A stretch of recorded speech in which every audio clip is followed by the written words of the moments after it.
Man arofa nafsahu arofa robbahu. Kunci kebahagiaan, katanya Ghazali, kenal dirimu.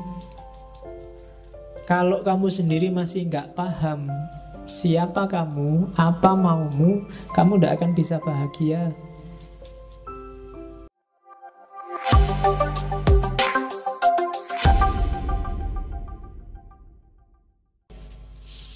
Man arofa nafsahu arofa robbahu. Kunci kebahagiaan, katanya Ghazali, kenal dirimu. Kalau kamu sendiri masih nggak paham siapa kamu, apa maumu, kamu tidak akan bisa bahagia. Sebenarnya ini teori paling gampang. Kalau kamu nggak ngerti selera makanmu, janjane misalnya makanan yang kamu sukai apa sih, kalau kamu nggak ngerti, ya kamu nggak akan bisa membahagiakan dirimu kalau kamu sendiri nggak ngerti. Cara paling gampang untuk bahagia ya membaca dirimu sendiri dulu. Katanya Ghazali di bagian awal Kimia Usa'adah itu, ia yang mengenal dirinya, ialah yang akan merasakan kebahagiaan sejati. Mungkin selama ini kamu nggak bahagia karena kamu nggak kenal dirimu.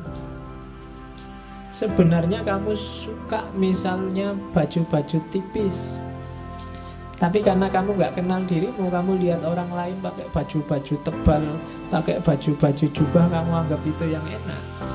Dan kamu tiru, ya udah enak akhirnya. Kamu nggak nemu kebahagiaan di situ. Jadi kenali dirimu dulu deh. Kenapa kok kita nggak kenal diri, katanya Ghazali? Biasanya ketutup oleh hasrat, oleh hawa nafsu, oleh karakter-karakter binatang kita, oleh keinginan menaklukkan yang lain, oleh keinginan jadi idola, oleh keinginan macam-macam. Itu yang bikin kita nggak kenal. Padahal kamu seleranya cuma nasi kucing, tapi karena ingin dianggap keren, kamu milih restoran-restoran mahal yang ada steak, ada apa. Padahal begitu lihat steak kamu janjane mau muntah. Coba nganan opo itu, tapi yo biar dianggap keren, terpaksa kamu sambil nutup hidung dimakan. Nggak enak karena kamu nggak kenal dirimu sendiri. Ketutup hasratmu untuk dianggap anak gaul. Sebenarnya pakai jin itu mungkin kamu tersiksa luar biasa, wong meletet kayak gitu gimana.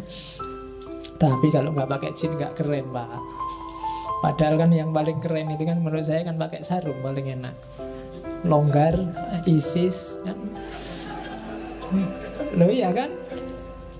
Makainya juga simple, kapanpun dibutuhkan bisa dibuka. Bayangkan kamu pakai jin, ke kamar mandi aja tak sumpek. Kalau coba pakai sarung jangan diangkat, wes selesai. Nah iya kan? Loh, itu kecenderungan jiwamu, tidak bisa dibohongi. Jadi kenali dirimu. Oke. Terus dan jangan salah, katanya Ghazali, mengenal diri itu manfaatnya dua.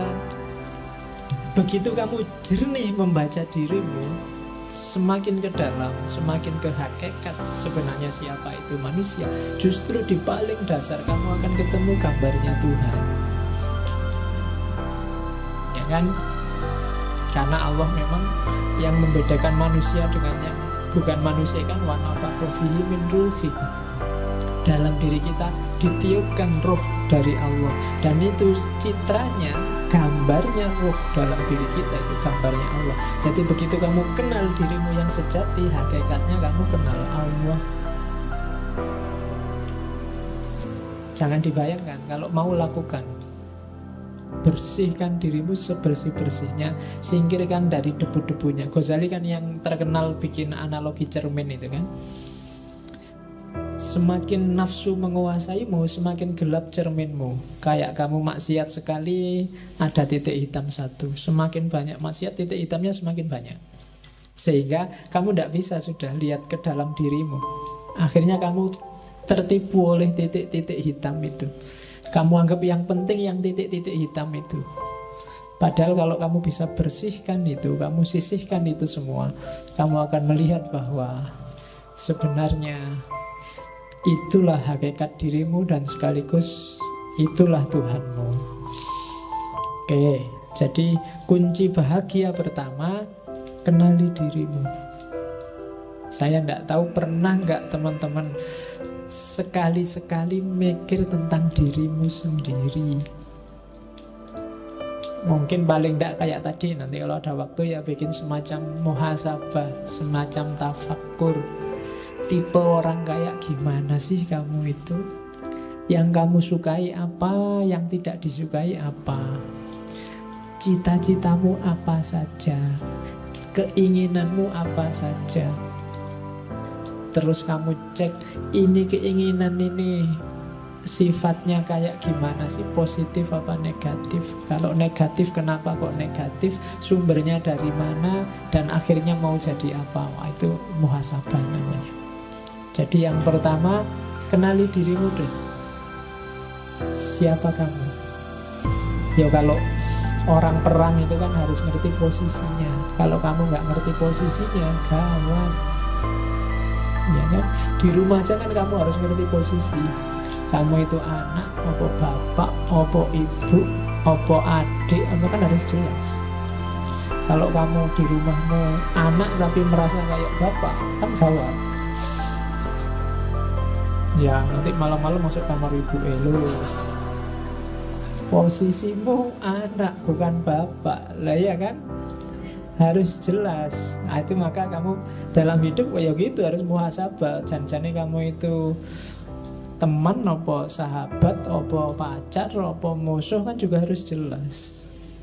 Biar menyikapinya juga enak. Maka know yourself. Ini kan pesannya Socrates yang paling awal kan, kenali dirimu. Ya, itu kalimat-kalimat di Kimea Usada. Coba deh kalau sanggup, tanyakan, siapa aku dan dari mana aku datang? Kemana aku akan pergi? Apa sih tujuan kedatanganku dan persinggahanku di dunia ini? Di mana sih kebahagiaanku dapat ditemukan? Tanyakan itu, coba jawab. Ini PR-mu nanti malam. Ya sambil nonton sepak bola kalau ada, ini dijawab. Kira-kira siapa sih aku itu, dari mana aku datang? Kok tiba-tiba aku ujuk-ujuk ada di sini itu loh. Apa kebetulan atau Allah ngasih misi apa sih aku ditaruh di bumi ini? Kok aku dilahirkan di Jogja? Kok aku dilahirkan di Sumatera? Kok aku dilahirkan Jawa Timur? Kok aku kira-kira disuruh bawa misi apa sama Allah? Nah itu muhasabah. Dan Ghazali wanti-wanti, diinget-inget ya, dalam dirimu secara umum itu ada 3 aktor. Ada 3 variabel yang harus hati-hati kamu gunakannya. Begitu salah dosis, hidupmu kacau. Yang pertama adalah unsur hewan, kehewanan. Yang kedua unsur setan. Dan yang ketiga unsur malaikat. 3-tiganya penting. Kamu butuh unsur hewan. Kalau kamu nggak punya unsur hewan, gawat. Kamu nggak punya ambisi, nggak punya cita-cita, kamu akan jadi orang yang pasif, nggak kreatif. Mungkin kamu bisa nggak punya anak kalau nggak punya unsur kehewanan. Karena, wah saya nafsu kayak gitu, nggak lah Pak, malah gawat. Harus punya yang itu. Cuma dosisnya dan caranya diatur. Jangan sembarangan. Nah, kalau sembarangan jadi hewan beneran. Jadi bukan lagi manusia yang punya unsur kehewanan, tapi hewan yang punya unsur kemanusiaan. Wale. Jadi harus ada. Setan juga begitu. Belajarlah dari setan apa? Kecerdikannya. Setan itu pinter, cerdik. Nggak gampang loh bisa bohongi orang, ngerayu orang, diplomasi. Itu perlu belajar dari setan. Ya kan? Lu kalau nggak cerdas luar biasa, nggak bisa jadi setan. Kamu bisa mengerayu orang, orangnya punya akal. Manusia kan dikasih bekal akal, dan itu setan ditantang untuk menaklukkan, dan sering sukses. Ya kan? Loh, setan itu kan sering sukses. Kadang-kadang setannya belum ngapa-ngapain itu sudah sukses. Setannya ya geleng-geleng kepala, dan ya menungso belum diapa-apain terus manut. Oke. Dan malaikat, jangan salah, dalam dirimu ada malaikat. Potensi untuk pasrah, tunduk total 100% pada Allah tanpa bantah. Karakter-karakter baik 100%. Cuma malaikat yang murni, tidak ada hewannya, tidak ada setannya. Ya. Jadi tidak manusiawi. Jadi manusia itu mix antara tiga-tiganya.